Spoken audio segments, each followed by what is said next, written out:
प्रत्यक्ष भगवान शंकरांचा प्रसाद, तोही दुर्गा. अत्यंत गोड कौतुकांनी त्या बाळाचं संगोपन केलं.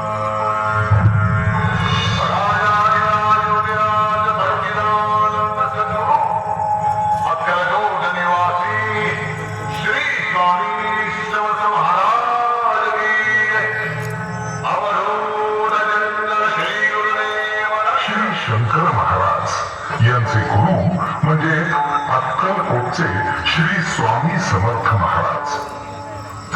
छोटा शंकर खेळत असताना तिथे श्री स्वामी समर्थ प्रकट झाले आणि त्या बाल शंकराला स्पर्श दीक्षा दिली. त्याला आशीर्वाद रूपी आदेश दिला. हिमालयात केदारेश्वर इथे जा, स्वतःचा शोध घे आणि पुढील आयुष्य समाजाचं दुःख दूर करण्याकरता कार्यरत राहा. त्यानंतर केदारेश्वरापासून सुरू झालेली त्यांची भ्रमंती अक्कलकोट, त्र्यंबकेश्वर, नाशिक, भाग्यनगर, तुळजापूर, औदुंबर, श्रीशैल्य अशा सर्व तीर्थक्षेत्रातून झाली.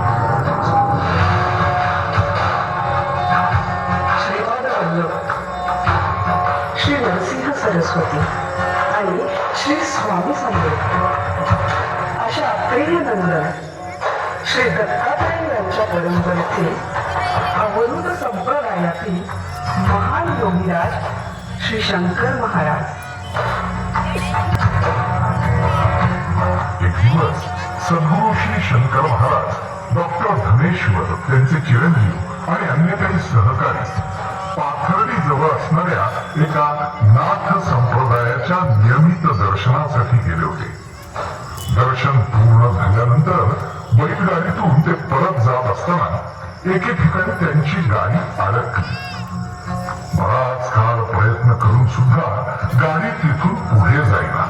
शेवटी सद्गुरू श्री शंकर महाराज बैलगाडीतून उतरले आणि त्यांनी आपल्या सहकाऱ्यांना सांगितलं, या ठिकाणी तुम्ही खोदा. त्यांनाही काही समजेना.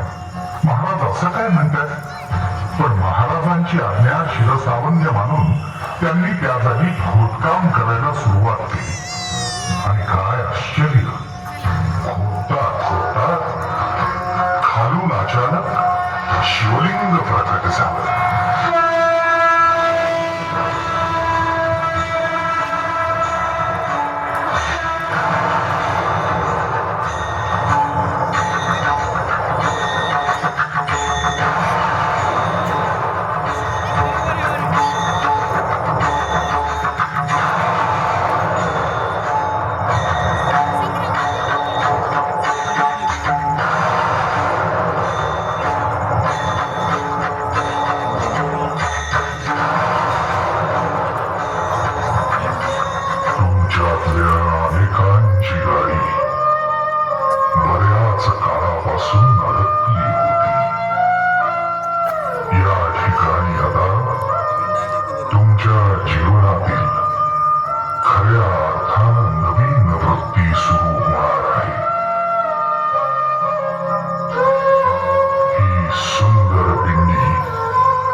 मठाच्या जागी श्री शंकर महाराज यांनी वैशाख शुद्ध अष्टमी शके 1869 अर्थात 28 एप्रिल 1947 या दिवशी समाधी घेतली. श्री शंकर महाराज यांनी जरी देहरूपी समाधी घेतली असली तरी आजही अंशावतार रूपानं भक्तांचं कल्याण करण्यासाठी ते सर्वत्र आहेत. जो मनुष्य श्री शंकर महाराजांच्या वचनाप्रमाणे आपलं जीवन आचरतो, श्री शंकर महाराजांना, श्री स्वामी समर्थ महाराजांना, श्री दत्तात्रेयांना श्रद्धापूर्वक अंतःकरणानं पुजतो, आपलं जीवन त्यांना समर्पित करतो, त्याला आजही हात मारल्याने श्री शंकर महाराज दर्शन देतात.